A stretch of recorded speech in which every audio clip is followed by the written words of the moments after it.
Welcome to Chapter 7. We're going to be starting off here in Section 7.1, looking at the idea of functions of several variables. So up until this point, we have been exclusively working in calculus and even just algebra, mathematics in general, in terms of y is a function of x. Right? Y equals f of x. That's what we're used to working with. But we can start defining relationships in terms of more than just x and y. So we're going to consider a function of two variables, f of xy. This function has a domain that consists of ordered pairs x comma y, and a range that is the set of values that f takes on. So x and y, in this case, are both independent variables. So back in, algebra, we always learn it this way where x is the input, y is the output. So x is independent and y is dependent on that. But now x and y are both inputs and they are both independent. So we then have our new variable z, which is f of xy. This is a dependent variable. Note that functions of even more variables will work the same way. So this can be extended and kind of generalized to a function of any number of variables. But we primarily will be working with functions of two variables. So you can see down here we have an example with a function of three variables. So given the function n of xyz, that's 2300x plus 1400y plus 900z minus 3x squared minus y squared minus z squared. Find the value of n given x is 80, y is 16, and z is 20. So when we're evaluating in a function, nothing's really changing when it comes to the way that functions work. With multiple variables in them. So if we know that x is 80, y is 16, and z is 20, all we have to do is n of 80, comma 16, comma 20. And we would substitute those values into their respective locations. And we would get out a really big number, 204,544.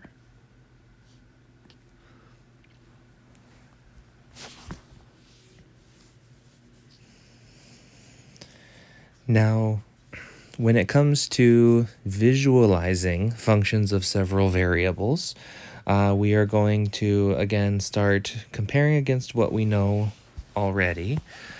So we're used to graphing ordered pairs, right? Those are points x comma y using two axes. So if I was going to graph the point 1, 2, for example,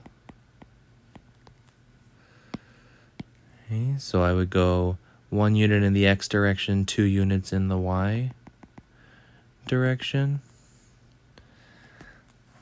And that's how we would plot the point. But if we're working with an additional variable, we will now graph ordered triples, which are written x, y, and z, using three axes.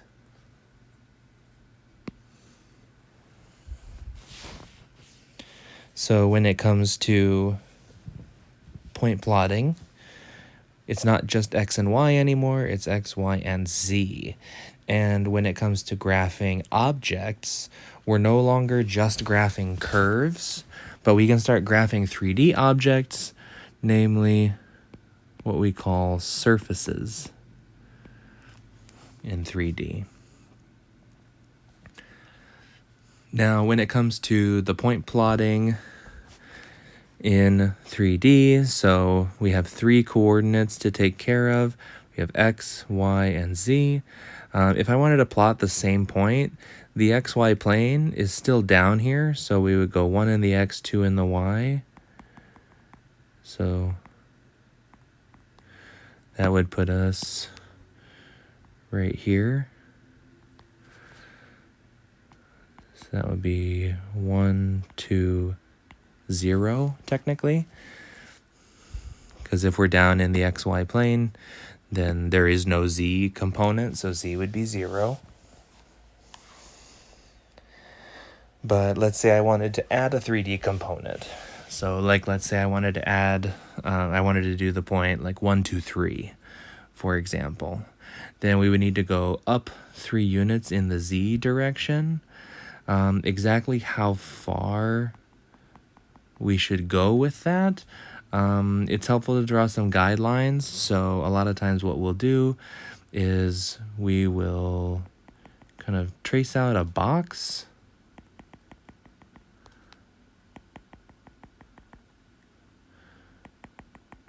Something like this, just to give us a little bit of scale here. So right about here is where that point would be. That would be the point 1, 2, 3, because we went up 3 units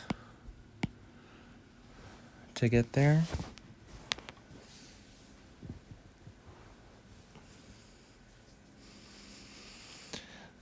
So drawing these guidelines can be very helpful because without them in 3D, there's a level of uncertainty about where exactly a point might lie, because this is really kind of coming out at us in space here.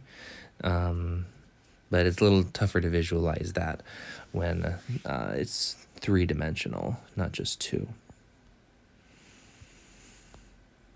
So let's try this example. So we're going to plot a couple of points, 2, 1, 4, and -1, 2, -3. If you want to give these a try on your own, feel free to pause and see if you can graph them yourself. But I'm going to jump right into this. So here's X, Y, and Z. So let's see. 2, 1, 4.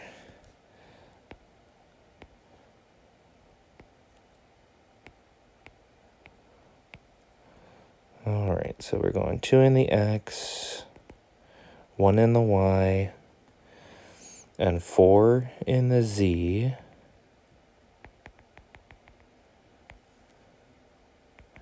So I'm just drawing my rectangular box.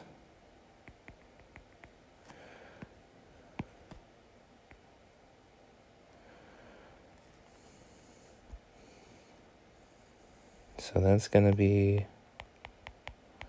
the point 2, 1, 4 right here. Okay, so again, we went 2 in the X, 1 in the Y, and oops. I guess I didn't actually put that guideline there. That should be right there. So we went 2 in the X, 1 in the Y, and then up 4 in the Z. But this is again why scale is important, because without the scale, it looks like this point could just be on the axis there, but it's not. Let's try the other one. So -1, 2, -3. So if I make my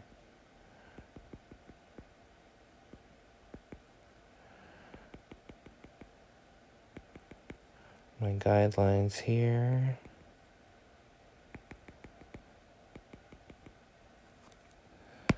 And we got it right here. That's the point -1, 2, -3.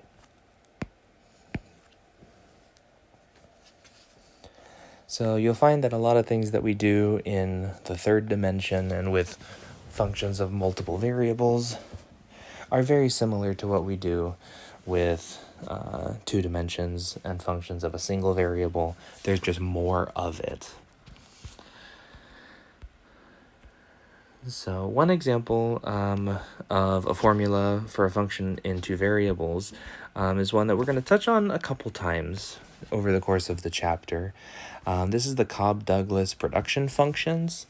And so these functions relate the number of units of a product that can be produced considering the amount of labor and capital being used to produce them. These functions have the form c times x to the a times y to the 1 minus a, where x represents the number of units of labor, y represents the number of units of capital, and c and a are constants. So this is giving us a relationship between the number of units of product that can be produced given the amount of labor and the amount of capital. So capital being like basically like non-human resources, so like machinery, like the buildings, the tech, the materials that go into the product, like what it's made of, all that kind of stuff. So let's take a look at an example. So the manufacturing process of a company is described by the Cobb-Douglas production function. F of xy is 4x to the 3/5, y to the 2/5. Approximate to 2 decimal places the number of units produced when 85 units of labor and 20 units of capital are used.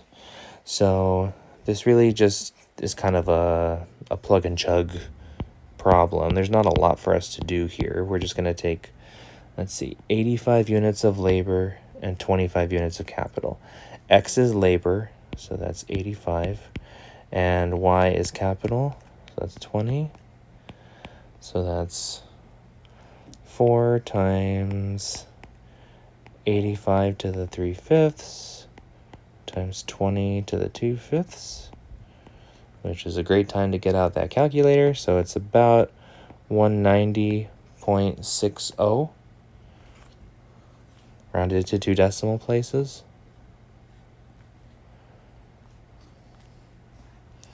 So when they're using 85 units of labor and 20 units of capital, they are producing approximately 190.6 units of this product. And for part B, find the change in the level of production if the number of units of labor is decreased by 1 from 85 to 84, and the number of units of capital is increased by 5 from 20 to 25. So if we take f of 84 with 25, so it's the same general formula. We end up getting 206.92, which is not what it was looking for. It's looking for the change in the level of production. So they lowered labor by 1 unit, so they maybe, fired 1 person, and then increased their capital, so they increased the amount of money they're spending on materials, and they got this new number. So the change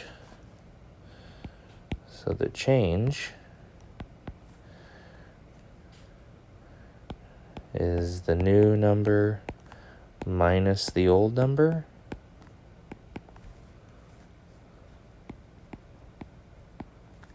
So that's, 16. There we go. 16.32 units. So that means by lowering their units of labor and raising their units of capital, they were able to produce 16 additional units. All right, so these are our functions of 2 variables. So we're going to be doing some more work with these throughout the chapter.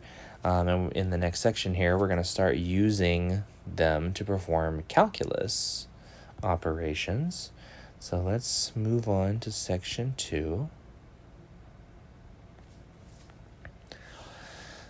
To the idea of partial derivatives.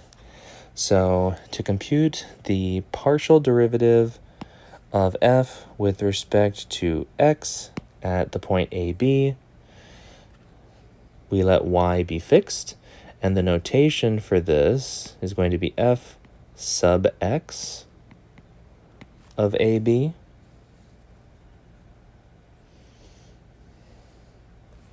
So this is the partial derivative of f with respect to x. Denoted fx is how we read that.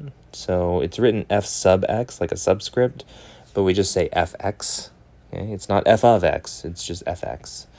In order to get that partial derivative, we let y be fixed. The partial derivative of f with respect to, this is supposed to say y, with respect to y at AB, denoted fy of AB, like that.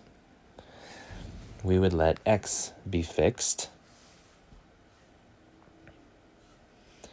So our notation that we're using, this kind of subscript notation, this is probably the most common version of the notation that we encounter. But we have a couple different ways of writing these partial derivatives, and we'll talk more about how to compute them in just a minute. But if z is equal to f of xy, then of course we have fx of xy, fy of xy. We also have an alternative version that we use, like the Leibniz notation, right? Remember we have dy dx for a derivative. It's kind of the same idea, but it's not with the letter d. It's going to have this symbol, so it looks kind of like a curled d, okay? Kind of like a delta, or like a backward 6, I guess, if you want to think about it that way.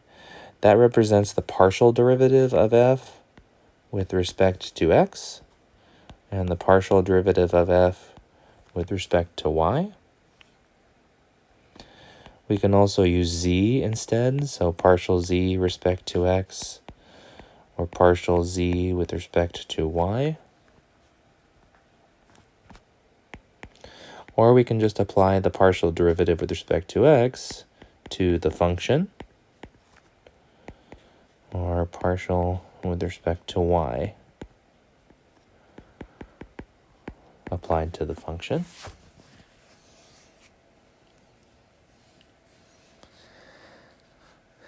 So this is our partial derivative notation. We're taking partial derivatives with respect to one of the variables at a time. So this is how we handle derivatives for functions of two variables, is basically by only working with one of the variables at any given moment. Okay? So now how do we actually compute these partial derivatives? Well, I mentioned letting y be fixed, letting x be fixed. Let's talk about what exactly that means. So the rule for finding partial derivatives of z equals f of xy, to find fx, regard y as a constant, and then differentiate with respect to x, and to find fy, regard x as a constant, and differentiate with respect to y. So basically, when we're treating y or x as a constant, so we would treat it like a number. So it's a little bit kind of gamified, so to speak, just to say that we just want to kind of pretend that x or y is like a number when we're taking partial derivatives. So if I want to find the partial derivative with respect to x, I'm going to just imagine y as a number and treat it like it's a number. And then when I want to find partial with respect to y, then I take x and I imagine that it is a number and treat it as if it was a number. If we can get over this logical leap, everything else about taking derivatives is the same. Okay, so all the derivative rules that we've learned, the properties, the techniques that we've talked about, all of that is the same as long as we can understand how to treat the other variable as a constant. Now, we saw in regular single variable derivatives that what we were looking for was the slope of a tangent line. The reason that we have multiple partial derivatives now is that we're working with things like this, like a surface. So the surface here would be f of x, xy. And if we were looking at, say, like this point right here, if I want to take a derivative, the slope along this surface here very much depends on what direction I'm pointed. So what fx and fy do is they give us the slopes of tangents in the direction of the x-axis and the y-axis. So like that and like that.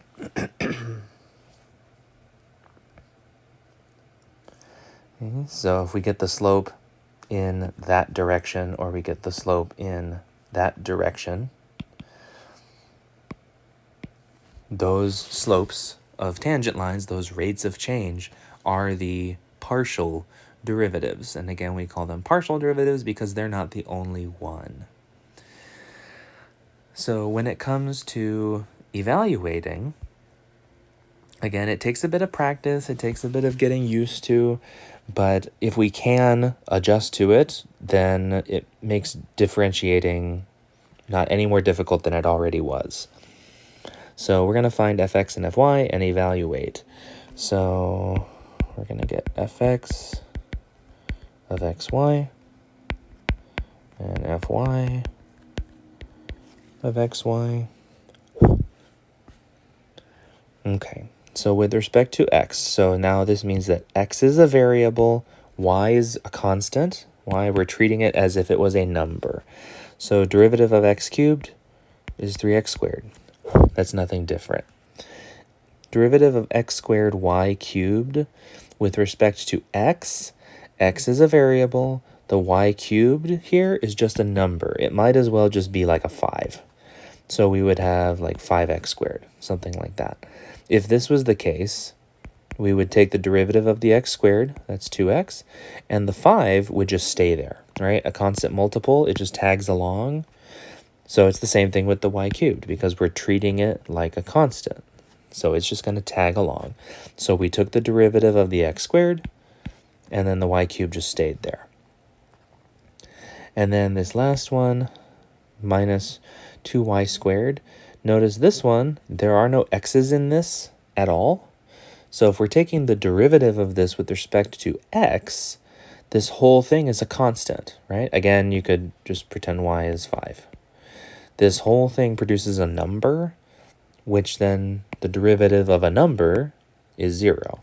And the derivative of this constant is 0 because we're working with respect to x.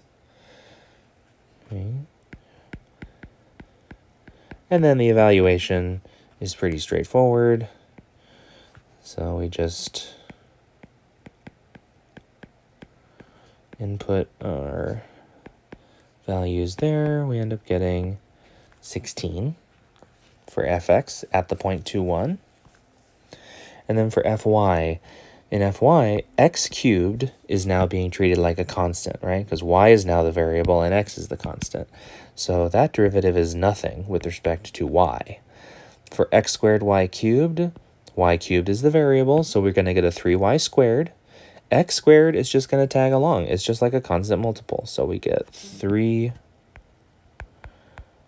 squared y squared minus kind of our normal single variable one, minus 4y.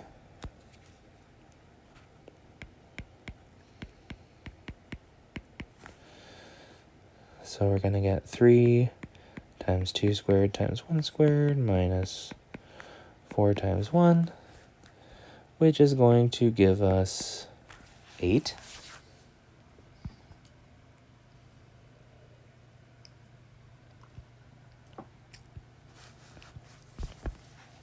So this means if we were to go look at this surface, look at this function, and find the point 2, 1, and look in the x and y direction, in one direction, the slope is 16. In the other direction, the slope is 8. So it's twice as steep in this direction as it is in the other direction.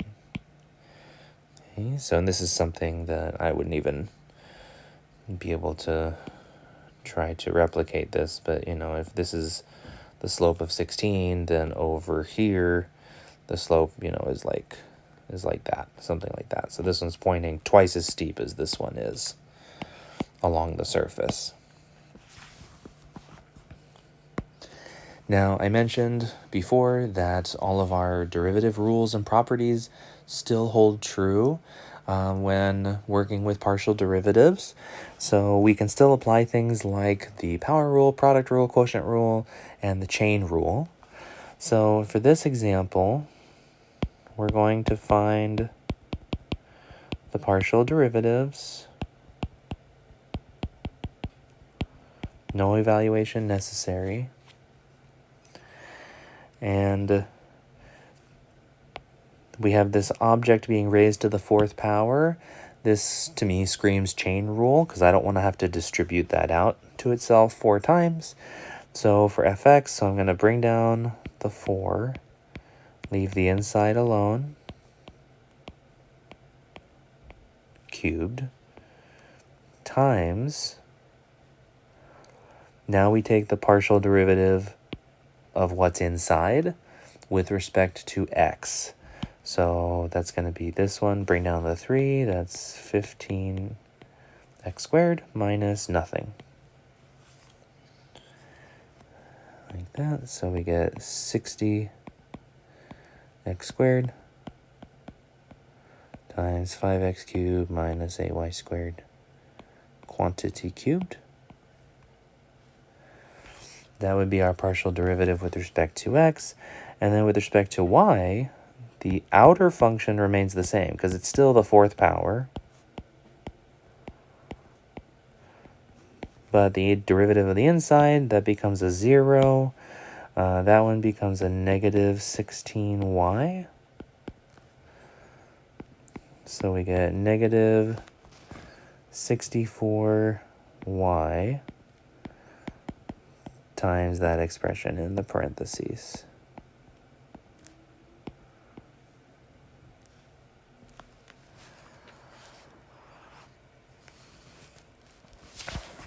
So we got our 2 partial derivatives. Just like with algebraic work on functions of 2 variables, the calculus work we do on these functions of 2 variables can also be extended into functions of more than 2. So here we have an example where we have a function of 3 variables, and we're trying to find the partial derivatives with respect to all 3. So we're looking for fx of xyz, fy of xyz, and fz of xyz.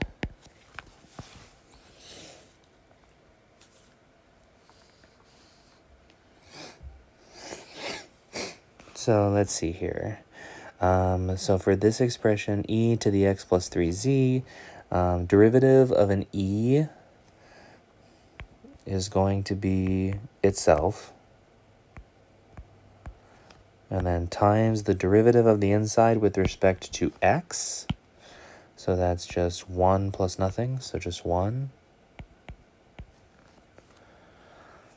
plus 5 times the derivative of the natural log function is 1 over whatever was inside times the partial derivative with respect to x of what was inside.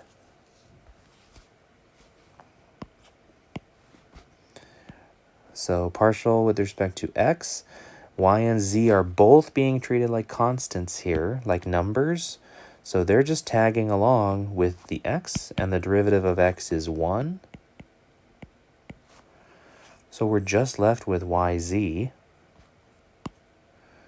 And the yz can cancel with the yz down there. So this whittles down pretty nicely. We're just left with 5 over x, obviously plus the e to the x plus 3z. Now with respect to y, this e expression has no y's in it at all, so it's constant, so its derivative is 0, plus 5 times the same derivative times derivative of the inside, this time with respect to y, so the y becomes 1, and we're left with xz, which cancel, so we're just left with 5 over y.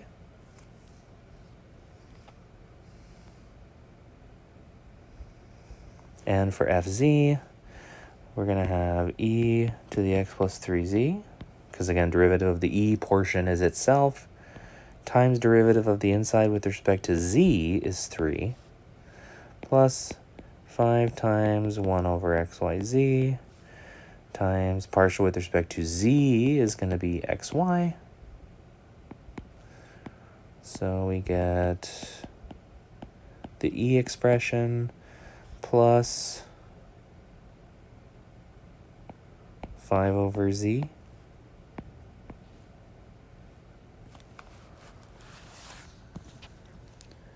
And those would be our 3 partial derivatives, fx, fy, and fz. Now, just like with single variable derivatives, we can up the ante a little bit. So if f is a function of 2 variables, then its partial derivatives are also functions of 2 variables.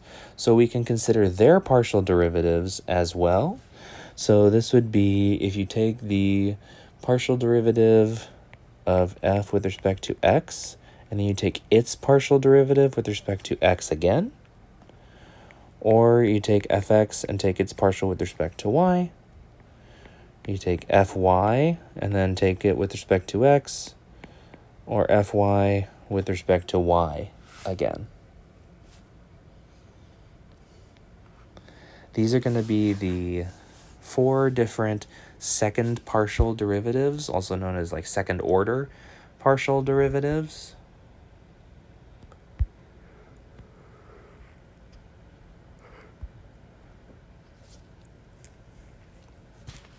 And all we need to do to find these is just take partial derivatives of the partial derivatives. Now, the notation for these can get a little bit more confusing, but try to keep it as consistent as possible. So oftentimes, we don't want to write the parentheses out every single time, so we just drop them and just kind of condense the notation. So we understand that fxx means you're taking the partial with respect to x first, and then the partial with respect to x again. Okay, same thing here, like x then y, so fxy, fyx, fyy, like that. You can also apply the kind of similar Leibniz notation to this. So we have the partial of f with respect to x, and then we're taking the partial of that with respect to x again. Partial of f with respect to x, and then partial with respect to y of that, and then so on and so forth. This notation, it does condense a little bit to the point where these are going to be a little bit easier to write when you're dealing with much, much higher partials, because you don't want to keep writing out like, you know, f x x x x x x y y y y y x x x x like that over and over again. But when we condense it, we get something like this. So these two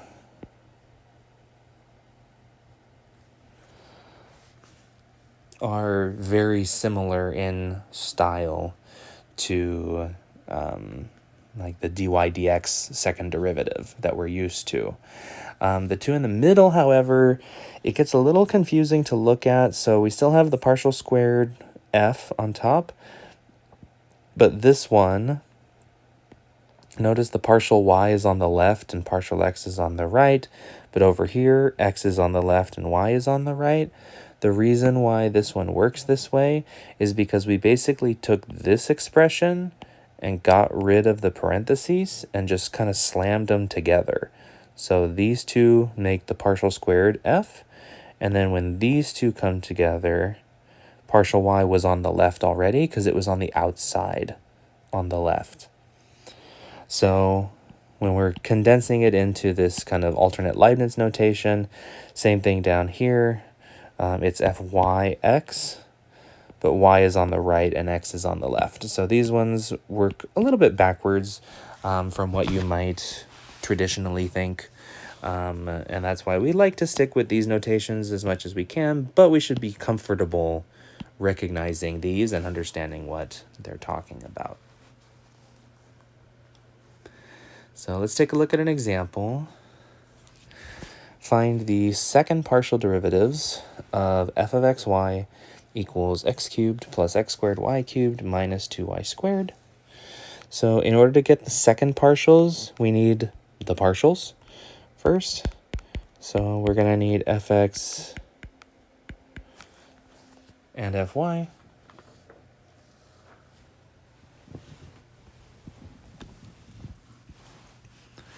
So with respect to, actually this is the same one we did earlier, isn't it? So with respect to x, we get 3x squared plus 2xy cubed, and fy, we get 3x squared y squared minus 4y.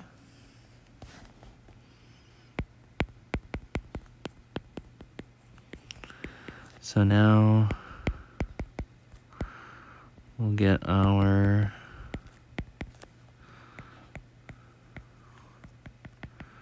second partials.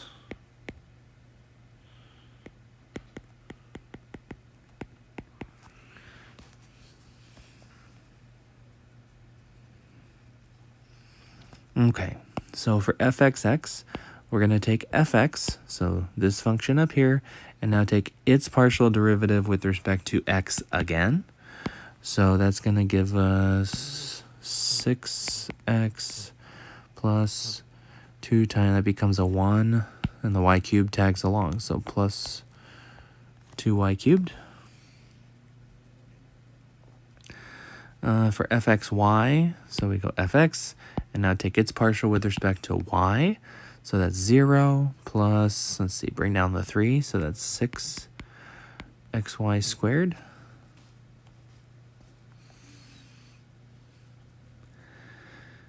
For fyy, so now we take fy and take its partial with respect to y again. So let's see, we're going to bring down the 2, so that's 6x squared y minus 4. And then fyx, do the same thing, now take derivative with respect to x, so we're going to get 6xy squared and then minus nothing.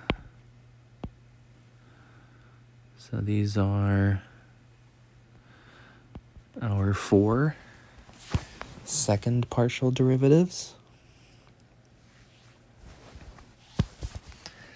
Now, one thing that people usually notice here is that fxy and fyx are the same, and they ask, is that a coincidence? And no, it's not a coincidence. There is a property that talks about this, about the cases when fyx and fxy are the same. For our purposes, it will mostly be true that these two will be the same, but it's not always true, like not 100% of the time. So we don't want to necessarily just assume that they're going to be equal to each other. Again, it's much more common that they will be, and you can kind of use that to check yourself mentally. But we shouldn't just assume that they will be equal unless other conditions are satisfied first. And we're not going to get into all of that in here. Let's take a look at an example in a physical context. So to produce batteries, a manufacturer uses X units of chemical A and Y units of chemical B. The amount P of pollution washed into the cleaning water is given by the pollution function. P of xy is 0.05x squared plus 0.009xy plus 0.03y squared. If the company is currently using 16 units of chemical A and 10 units of chemical B, find the rate at which the amount of pollution washed into the cleaning water is changing as the number of units of chemical B changes. Determine if this rate is changing at an increasing or a decreasing rate. Okay, so a lot to kind of pick apart here, but we got some of the key pieces. So we know our formula in terms of X and Y, right? So X goes with chemical A, Y goes with chemical B. Let's see, they're using 16 units of A and 10 units of B. And we're looking for the rate at which the amount of pollution is changing as the number of units of chemical B changes. Okay, so we're looking for the rate at which P changes as chemical B changes. So this is going to be the change in P with respect to chemical B, which is Y. So we're going to have partial P with respect to Y.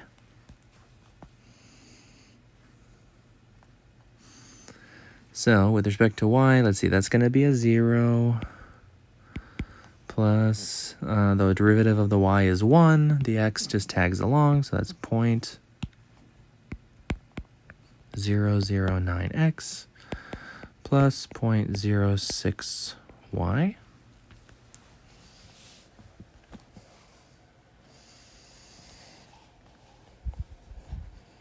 So this would be our general formula for the rate of change of pollution with respect to chemical B. Now we need to specifically know that rate of change evaluated when X is 16 and Y is 10. So they basically are just telling us plug in this point. They're just not explicitly saying it. So we plug in the point 16, 10, and we get out the value 0.744.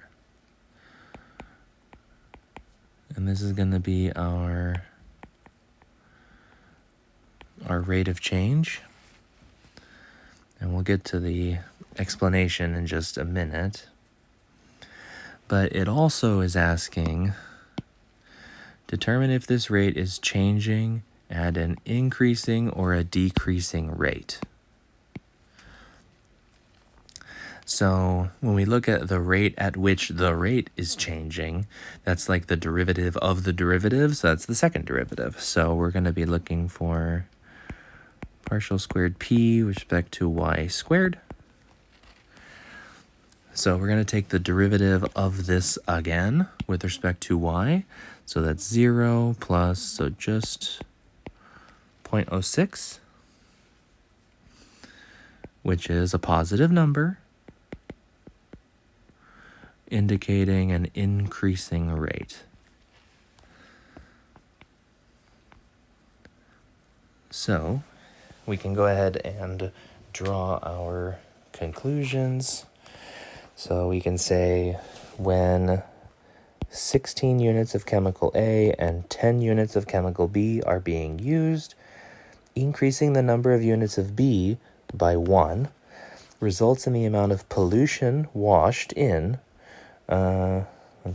results in the, that's not a very well written sentence, results in the amount of pollution washed in, it's increasing by 0.744 units, and it will be increasing at an increasing rate.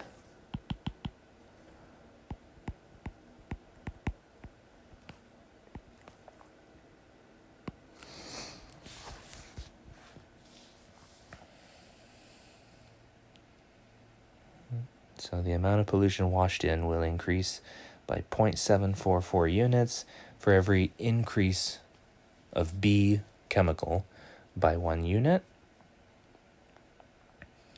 And it will be increasing at an increasing rate. So not only is the amount of pollution going up, but it's going to start polluting faster and faster and faster as it goes. All right, that brings us to the end of section 7.2.